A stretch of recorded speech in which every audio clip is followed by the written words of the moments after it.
चलिए अब स्टार्ट करते हैं आइंस्टाइन फोटो इलेक्ट्रिक इफेक्ट। तो सनलाइट की एनर्जी का जो डिस्क्रीट फॉर्म है, जो फोटोन वाला फॉर्म है, उसको प्रूव करने के लिए अगला जो एक्सपेरिमेंट था वो फोटो इलेक्ट्रिक इफेक्ट था। और वो द ग्रेट साइंटिस्ट आइंस्टाइन भी इस प्रोजेक्ट में इन्वॉल्व थे और मेन इनका ये प्रोजेक्ट था। इसमें देखिए इन्होंने क्या बोला।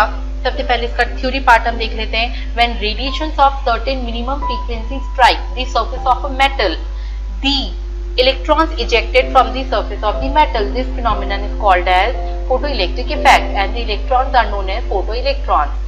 ठीक है, इसमें जो भी लिखा है सबसे पहले मैं आपको यहाँ पे बता दूं, ये 3 प्लेट्स हैं। ठीक है, तीनों मेटल की है। अब क्या किया कि आपको ये पता है कि सनलाइट के मैं अभी विजिबल रेंज की बात करती हूँ। ठीक है, विजिबल रेंज में डिफरेंट कलर्स होते हैं विबग्योर वाले। ठीक है, तो ये यहाँ पे मैंने विबग्योर वॉयलेट एंड का ब्लू एंड का कलर ले लिया, ये ब्लू कलर है। ठीक है, फिर वॉयलेट, इंडिगो, ब्लू, ग्रीन, फिर यहाँ पे ग्रीन कलर ले लिया। ठीक है, येलो, ऑरेंज, रेड, फिर रेड कलर ले लिया। ऐसे डिफरेंट डिफरेंट कलर्स की टॉर्च से लाइट डाली गई मेटल पर। क्या देखा कि रेड कलर से स्टार्ट किया, रेड कलर की एनर्जी सबसे कम होती है ना, तो रेड कलर की लाइट डाली तो क्या देखा कि इस मेटल ने कलर को एब्जॉर्ब तो कर लिया लेकिन बाहर कुछ भी नहीं निकला। फिर ग्रीन कलर की डाली। ठीक है, तो रेड से धीरे धीरे बढ़ते बढ़ते ग्रीन कलर पर आए तो हमने देखा कि ग्रीन कलर की लाइट डलते ही पहली बार इससे इलेक्ट्रॉन निकले। फिर ग्रीन के बाद बचे हुए और कलर्स की वॉयलेट, इंडिगो जो थे, है ना, ब्लू, ये सारे कलर्स, इन सब के ऊपर इलेक्ट्रॉन निकल रहे थे। तो यानी पहली बार इलेक्ट्रॉन किस कलर पे निकला? ग्रीन कलर पे निकला और उसके बाद के सारे ब्लू तक एंड तक के सारे कलर पे इलेक्ट्रॉन निकलता रहा। तो ये जो पहली बार जिस कलर पर निकला, ठीक है, उस कलर की फ्रीक्वेंसी को थ्रेशोल्ड बोलेंगे। यानी इसके पहले इलेक्ट्रॉन सरफेस से नहीं निकलेगा और इसके बाद निकलेगा। तो ये फोटो इलेक्ट्रिक इफेक्ट है। अब इसको मैं एक डायग्राम से और बताती हूँ। देखो भाई, ये मेटल सरफेस है। मेटल में बहुत सारे एटम्स होंगे। एटम्स के अंदर ये माइनस आयंस यानी कि इलेक्ट्रॉन्स होते होंगे। तो जब ये लाइट इस पर पड़ती है मेटल की सरफेस पर, तो ये जो इलेक्ट्रॉन्स होते हैं मेटल में से बाहर निकल जाते हैं और इस तरह से ये बाहर निकल रहे हैं। तो क्या मैं बोल दूं, लाइट की वजह से मेटल की सरफेस से जो इलेक्ट्रॉन्स का निकलना है, ये जो एमिशन है, इस कहानी को ही फोटो इलेक्ट्रिक इफेक्ट कहते हैं। क्या ये बात समझ में आई? तो अब देखो इसकी डेफिनेशन हम कैसे बनाएं। Emission of electrons when metal surface is exposed to sunlight is called as photoelectric effect. क्या आप ये बात समझ में आ रही है आपको? आप अपने वर्ड्स में बना सकते हैं इस डेफिनेशन को। ठीक है, तो यानी सनलाइट की वजह से मेटल की सरफेस से इलेक्ट्रॉन का निकलना इज फोटो इलेक्ट्रिक इफेक्ट। ठीक है, लेकिन ये हर कलर की लाइट पे नहीं होता। जिस पर्टिकुलर लाइट पे होता है उस लाइट की एनर्जी को हम बोलते हैं थ्रेशोल्ड एनर्जी। तो अब देखो यहाँ पर एक फॉर्मूला इसका दिया है कि ये सनलाइट की एनर्जी को एब्जॉर्ब किया गया, तो ये एनर्जी एब्जॉर्ब हो गई। ठीक है, एब्जॉर्ब एनर्जी के बाद एब्जॉर्ब होकर इस एनर्जी ने क्या किया, इलेक्ट्रॉन जो थे वो कहाँ थे? ऐसा थोड़ी ना कि इलेक्ट्रॉन भरे हुए थे, कभी भी बाहर निकल सकते थे। इलेक्ट्रॉन तो न्यूक्लियस के अट्रैक्शन में बंधे हुए थे, एटम के अंदर न्यूक्लियस के फोर्स ऑफ अट्रैक्शन से बाउंडेड थे। तो जब ये लाइट आई तो सारे इलेक्ट्रॉन्स ने लाइट को खाना शुरू कर दिया। ठीक है, लाइट को लेकर के अब इलेक्ट्रॉन को लगा कि अब तो मैं भी पावरफुल हो गया, मुझ में एनर्जी आ गई, तो मैं इस न्यूक्लियस के कंट्रोल में क्यों, न्यूक्लियस का सर्वेंट बन के क्यों रहूं, मुझे फ्री होना है। तो क्या करेगा, वो कुछ एनर्जी लेकर के, वो कुछ एनर्जी से न्यूक्लियस और अपने रिलेशन को तोड़ देगा, उस अट्रैक्शन के फोर्स को तोड़ देगा और बची हुई एनर्जी लेकर के भाग जाएगा। ठीक है, मतलब कि जैसे कि इस इलेक्ट्रॉन को चाहिए 2 इलेक्ट्रोवोल्ट की एनर्जी चाहिए, लाइट से इसको 10 इलेक्ट्रोवोल्ट की एनर्जी मिली। 2 इलेक्ट्रोवोल्ट की एनर्जी की वजह से ये फंसा हुआ था, न्यूक्लियस का सर्वेंट बना हुआ था। तो इसने क्या किया, इसके पास जितनी एनर्जी आई उसमें से 2 इलेक्ट्रोवोल्ट की एनर्जी से अपने इस रिश्ते को तोड़ा, न्यूक्लियस और अपने, और बची हुई 8 इलेक्ट्रोवोल्ट की एनर्जी लेकर के बाहर निकल गया। ठीक है, तो यानी लाइट से जितनी एनर्जी एब्जॉर्ब की वो 2 पार्ट्स में बट गई। कौन से पार्ट में? लाइट का कुछ पार्ट यूज हुआ न्यूक्लियस और इलेक्ट्रॉन के अट्रैक्शन को तोड़ने में, और बचा हुआ एनर्जी का पार्ट कहां चला गया, इलेक्ट्रॉन लेकर के बाहर निकल गया। और अब उस एनर्जी को लेके जो इलेक्ट्रॉन घूम रहा है, तो उस एनर्जी का नाम पड़ गया काइनेटिक एनर्जी। ठीक है, तो यहाँ पर देखिए एब्जॉर्ब्ड एनर्जी E थी और E दो पार्ट्स में डिवाइड हो गई, एक थ्रेशोल्ड एनर्जी यानी वर्क फंक्शन, दूसरा kinetic energy of ejected electron. ये जो टर्म लिखा है वर्क फंक्शन या थ्रेशोल्ड एनर्जी, इसका क्या मतलब है? ये साइंटिफिक टर्म है जिसको हमने आम भाषा में क्या बोला है कि जिस अट्रैक्शन, जिस एनर्जी की वजह से इलेक्ट्रॉन न्यूक्लियस का सर्वेंट बना हुआ था, न्यूक्लियस का अट्रैक्शन में था, उस एनर्जी के मैग्नीट्यूड ऑफ एनर्जी को ही वर्क फंक्शन या थ्रेशोल्ड एनर्जी कहते हैं। ठीक है, और बची हुई एनर्जी लेकर के इलेक्ट्रॉन बाहर निकल गया, फ्री हो गया, उसे फ्रीडम मिल गई, तो वो काइनेटिक एनर्जी हो गई। ठीक है, किसकी? वो इजेक्टेड इलेक्ट्रॉन की। तो फॉर्मूला क्या बना? E equal to W plus kinetic energy. E यहाँ पे क्या हो गई? जितनी एनर्जी सनलाइट से एब्जॉर्ब हुई, W क्या हो जाएगा? ये वर्क फंक्शन या थ्रेशोल्ड एनर्जी हो गई, और बची हुई एनर्जी क्या हो गई? यहाँ पर काइनेटिक एनर्जी हो गई। ठीक है, अच्छा, अब सनलाइट की एनर्जी है E, तो should I right formula H new? ठीक है, E का फॉर्मूला H न्यू होता है। क्या मैं इसे नीचे ब्लू वाले फॉर्मूला में देखो Hc बाय लैम्डा भी लिख सकती हूँ? अब वर्क फंक्शन भी तो उस लाइट एनर्जी से ही लिया गया है। ठीक है, तो इसको हम लिख देंगे H न्यू नॉट और Hc बाय लैम्डा नॉट। ऊपर ग्रीन वाले में H न्यू नॉट और यहाँ पर Hc बाय लैम्डा नॉट। ठीक है, हम यहाँ पे इस तरह से इसको लिख देंगे। ठीक है, Hc बाय लैम्डा नॉट और प्लस हाफ mv स्क्वायर दोनों में रहा। तो ये इस तरह के 3 कलर के मैंने एक्सप्रेशन बना दिए हैं, और ये क्वेश्चन की रिक्वायरमेंट के अकॉर्डिंग आपको फॉर्मूला लगाना होता है। किसी में क्वेश्चन में म्यू का डाटा दिया होता है, किसी में लैम्डा का डाटा दिया होता है। अच्छा, अब यहाँ पे न्यू नॉट और लैम्डा नॉट क्या है? थ्रेशोल्ड एनर्जी की फ्रीक्वेंसी को थ्रेशोल्ड फ्रीक्वेंसी कहते हो, थ्रेशोल्ड एनर्जी के लैम्डा को थ्रेशोल्ड लैम्डा कहते हो। तो यहाँ पे न्यू नॉट और लैम्डा नॉट क्या है? They are threshold frequency and threshold wavelength है। इसी बात को एक डायग्राम से और मैंने बताया है कि इनकमिंग लाइट आ रही है, ये इलेक्ट्रॉन इसको ले रहा है और फिर ये बाहर इजेक्ट हो रहा है। तो इस कहानी को ही हम क्या कहते हैं? इस कहानी को ही हम फोटो इलेक्ट्रिक इफेक्ट कहते हैं। इसको आप एक तरह से और समझ सकते हैं कि जैसे आपको पॉकेट मनी मिली सपोज 10 रुपीज, ठीक है, तो उन 10 रुपीज में से सपोज आपने कभी अपनी सिस्टर से कुछ बोरो किया था, ठीक है, 2 रुपीज का सामान कभी बोरो किया था, तो आप क्या करोगे? आपकी सिस्टर आपको बार बार टॉर्चर कर रही थी कि मुझे अगर ये नहीं दिया तो मैं आपकी कंप्लेन कर दूंगी। ठीक है, मतलब आप सिस्टर के सर्वेंट बने हुए थे उस 2 रुपीज की वजह से, टॉर्चर हो रहे थे, तो आप उस अपने पॉकेट मनी 10 रुपीज में से क्या करोगे? ये वर्क फंक्शन यानी कि जिसकी वजह से कोई आपको कंट्रोल कर रहा था, उस कंट्रोलिंग इफेक्ट को तोड़ दोगे, तो 2 रुपीज आप उसको दे दोगे। बचे 8 रुपीज आपके पास, 8 रुपीज लेकर के आप मार्केट निकल जाओगे कि अब मैं कुछ भी अपनी पसंद की चीज लूंगा। ठीक है, तो यानी ये कहानी यहाँ पर कि E यहाँ पे वो 10 रुपीज है, W यहाँ पे वो 2 रुपीज है, जिसकी वजह से आपको किसी का टॉर्चर सहना पड़ रहा था, और बचे हुए जो रुपीज थे वो काइनेटिक एनर्जी हो गए, जो आपके फ्रीडम के टाइम का अमाउंट है। ठीक है, तो आप इसको इस तरह से सोच सकते हैं। और इस पर न्यूमेरिकल्स अब मैं जो बोर्ड पे लेक्चर ले रही हूँ, इसमें मैं इस टॉपिक के एनसीईआरटी के आपको न्यूमेरिकल्स करवा रही हूँ। हाँ, तो 11th क्लास अब हम स्टार्ट करते हैं फोटो इलेक्ट्रिक इफेक्ट। और फोटो इलेक्ट्रिक इफेक्ट का थ्योरी पार्ट अभी हमने लिया है, तो थ्योरी के बाद इसके न्यूमेरिकल पार्ट आने से पहले मैं थोड़ा सा आपको एक बार बोर्ड पे फिर से एक्सप्लेन कर दूं।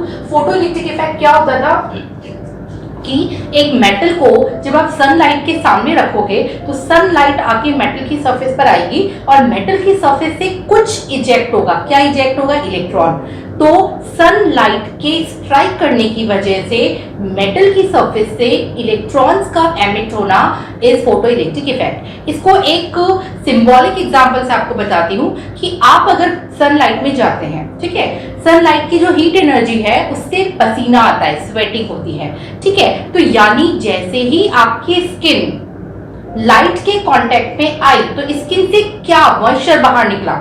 मॉइस्चर क्या था? मॉइस्चर स्वेट था, ठीक है ना, स्वेटिंग हुई।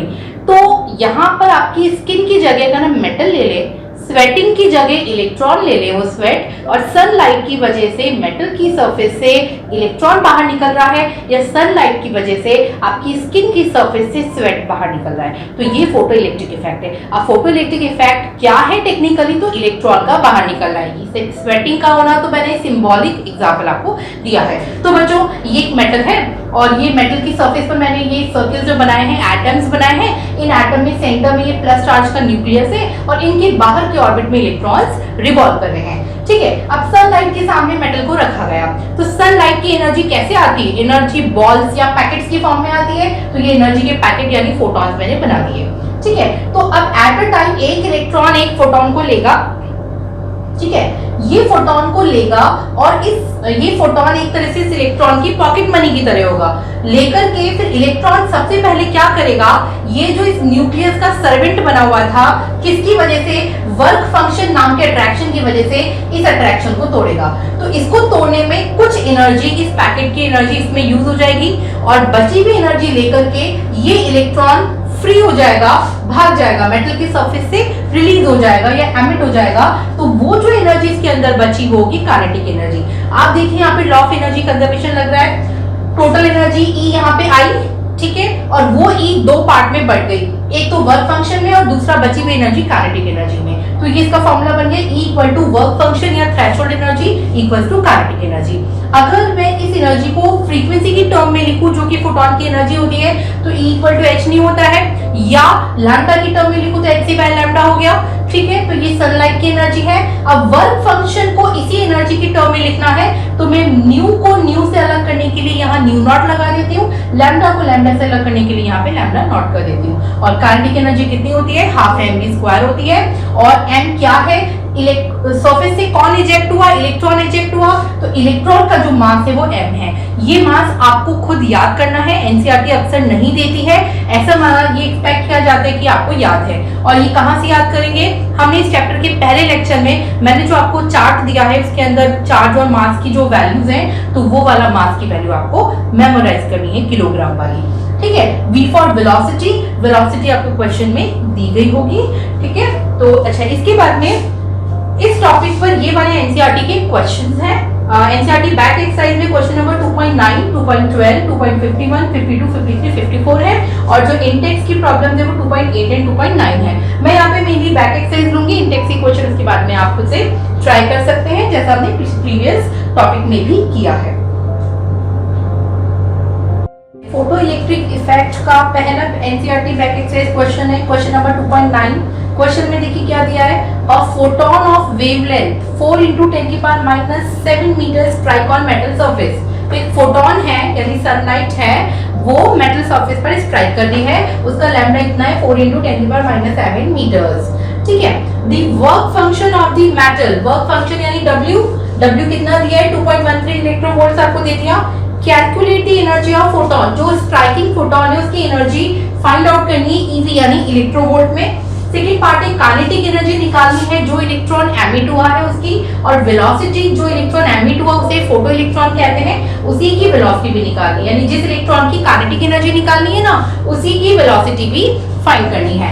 अब देखिए क्वेश्चन जो यहाँ पे फ्रेम किया गया है, सबसे पहले देखो बच्चों, आपसे एनर्जी ऑफ फोटोन पूछा है। फोटोन सनलाइट से आएगा, सनलाइट के फोटोन की एनर्जी क्या होती है? E equal to hc by lambda. Lambda यहाँ पे गिवन है, तो मैंने फॉर्मूला लगा दिया E equal to hc by lambda. h और c की वैल्यू फिक्स है, जो हमने यहाँ पे रख दी।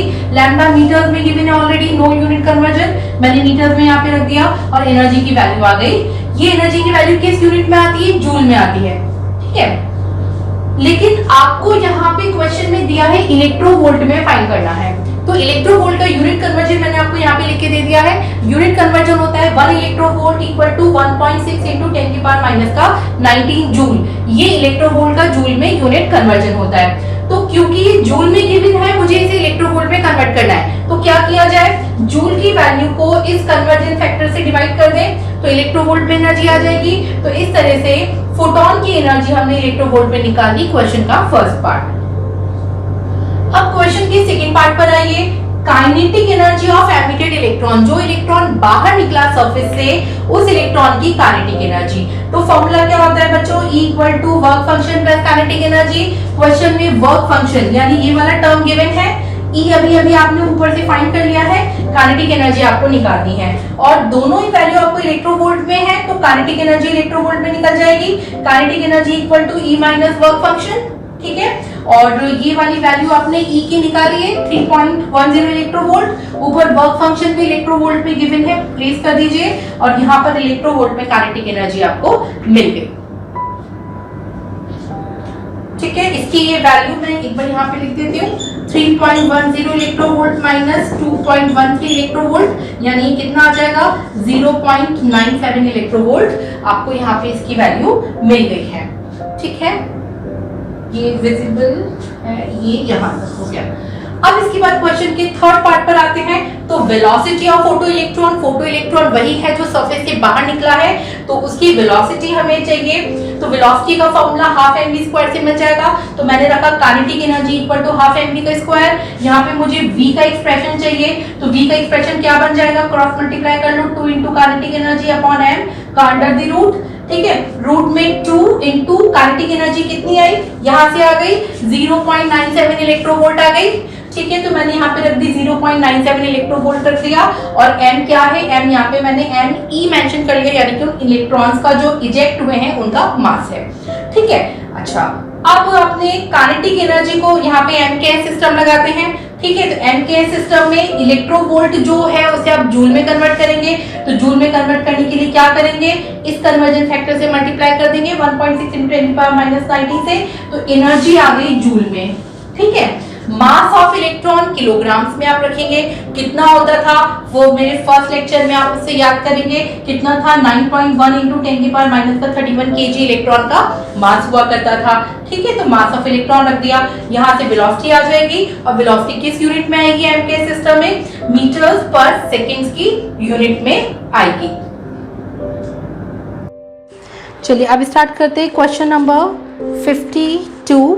और क्वेश्चन नंबर 52 में एक टेबल है। Question is the following results are observe when sodium metal is irradiated with different wavelengths. तो यहाँ पे लैम्डा गिवन है, डिफरेंट वेवलेंथ्स है 500 nanometre, 450 nanometre and 400 nanometre, 3 different wavelengths है। और velocity v × 10⁻⁻5 centimetre per second given है। 2.55, 4.35 और 5.35 ये टेबल गिवन है क्वेश्चन में। और क्वेश्चन में पूछा है कैलकुलेट थ्रेशोल्ड वेवलेंथ यानी lambda naught and Planck's constant यानी h, यानी कि क्वेश्चन के डाटा से आपको लैम्डा नॉट और h दोनों फाइंड करने हैं। h की वैल्यू आप कहेंगे मैम ये तो हमें आती है, ठीक है, उसमें कुछ हो सकता है कि आंसर में माइनर वेरिएशन हो, तो जो क्वेश्चन के डाटा है उससे आपको क्रॉस प्रूव करना है कि h की वैल्यू आपके पास क्या आ रही है। ठीक है, अच्छा अब इस क्वेश्चन में लैम्डा और v वेलोसिटी गिवन है, तो अगर हम इक्वेशन पर आए फोटो इलेक्ट्रिक इफेक्ट के E = W plus kinetic energy होता है। लैम्डा वाला एक्सप्रेशन ले लेते हैं hc/λ equal to hc/λ naught equal plus half mv का स्क्वायर। ठीक है, लैम्डा और लैम्डा नॉट वाले टर्म्स को हम एक साथ ले आते हैं, तो hc/λ minus hc/λ naught, hc को कॉमन ले लिया 1/λ minus 1/λ naught equal to half mv का स्क्वायर। ये जो फ्रेमवर्क बना इससे मुझे लैम्डा नॉट फाइंड करना है, और क्वेश्चन में लैम्डा और अदर वेरिएबल्स गिवन है। तो अब देखिए पहले मैं फर्स्ट कॉम्बिनेशन पे लेती हूँ जहाँ पे लैम्डा 500 नैनोमीटर्स है। तो 500 नैनोमीटर तो मैंने यहाँ पे रखा 500, ये भी लैम्डा कुछ नैनोमीटर में होगा, और 10⁻⁻9 जो कॉमन था वो मैंने यहाँ पे कॉमन ले लिया है। ठीक है, तो नैनोमीटर्स मीटर्स में कन्वर्ट हो गया। वेलोसिटी है v 2.55 × 10⁻⁵ सेंटीमीटर पर सेकेंड। ठीक है, तो मैंने इसको मीटर में कन्वर्ट कर लिया है, तो यहाँ पे 10⁻⁻6 हो गया है मीटर्स पर सेकंड में, और ये मैंने स्क्वायर रख दिया। तो फर्स्ट इक्वेशन फर्स्ट कॉम्बिनेशन से बन गई। सेम फ्रेमवर्क पर सेकंड सेट ऑफ डाटा से मैंने सेकंड इक्वेशन बना ली, hc/10⁻⁹ लैम्डा 450 है, लैम्डा नॉट फाइंड करना है इक्वल टू हाफ mv का स्क्वायर हो गया। ऐसे ही थर्ड सेट ऑफ डाटा से मैंने थर्ड इक्वेशन बना ली है हाफ mv का स्क्वायर। ठीक है, तो 3 ये इक्वेशन बन गई है। अब मैंने इक्वेशन 1 एंड 2 कोई भी 2 इक्वेशंस को आप आपस में डिवाइड कर दीजिए। से कि मैंने यहाँ पे इक्वेशन 1 एंड 2 कंसीडर की है, तो इक्वेशन 1 एंड 2 को हम डिवाइड कर देते हैं।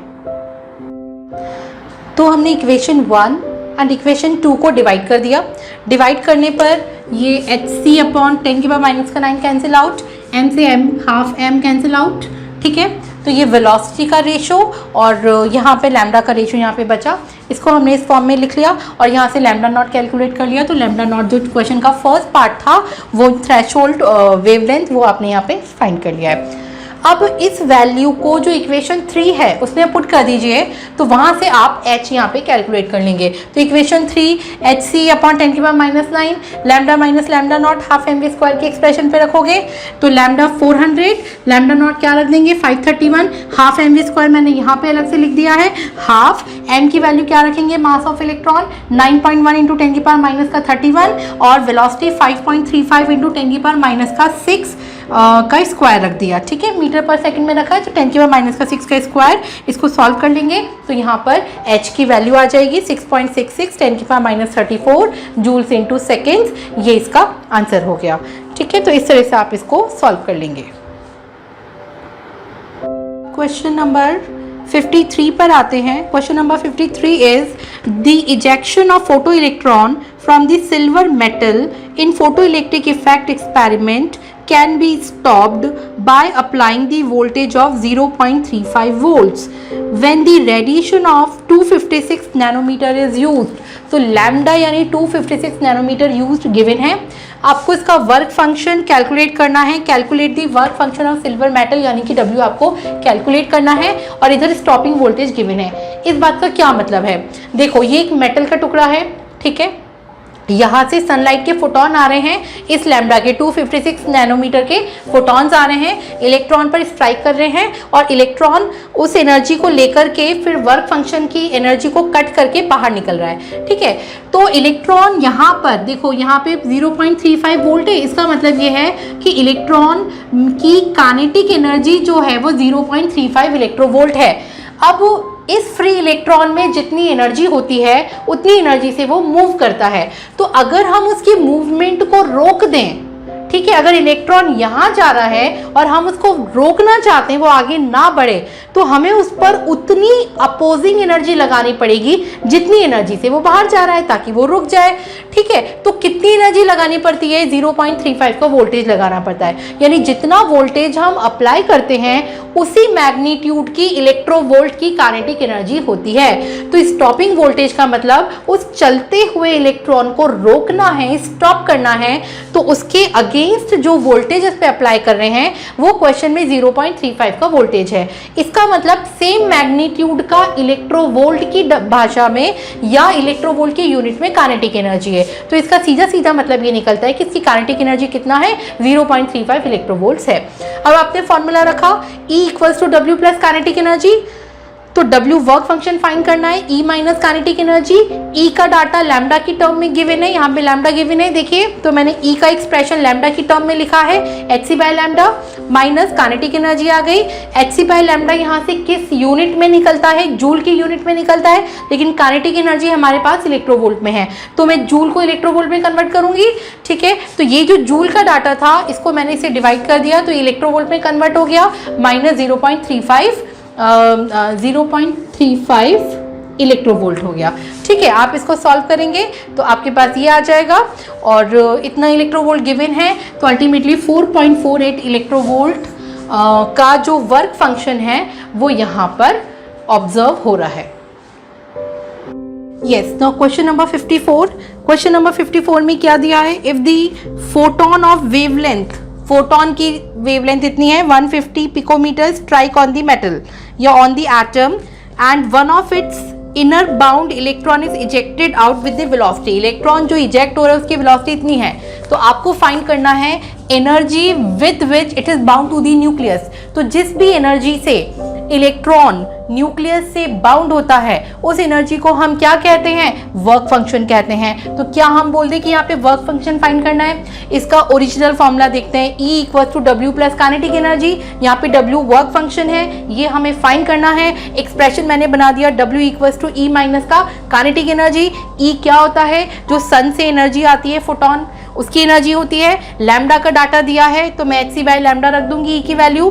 काइनेटिक एनर्जी का क्या एक्सप्रेशन होता है, हाफ एम वी का स्क्वायर होता है, ठीक है। एच और सी में आपने एच और सी की वैल्यूज रख दी जो कि फिक्स्ड है, कांस्टेंट है। लैम्डा पिकोमीटर में गिवन है 10 की पावर माइनस का 12 मीटर्स, कन्वर्जन फैक्टर से आपने इसको मीटर्स की टर्म में रख दिया, माइनस हाफ एम क्या होता है, जो इलेक्ट्रॉन इजेक्ट होता है सरफेस से उसका मास होता है, मास आपने प्लेस कर दिया 9.1 इंटू 10 की पावर माइनस 31 किलोग्राम्स में आपने रख दिया। वेलोसिटी आपको गिवन है मीटर्स पर सेकंड में 1.5 10 की पावर 7, 1.5 इंटू 10 की पावर 7 मीटर्स पर सेकंड, स्क्वायर आपने रख दिया। तो यहाँ से जो वर्क फंक्शन आएगा वो किस यूनिट में आ जाएगा, वर्क फंक्शन यहाँ पे आपके पास आ जाएगा जूल में, ठीक है। वर्क फंक्शन यहाँ पर आपके पास आ जाएगा जूल की यूनिट में।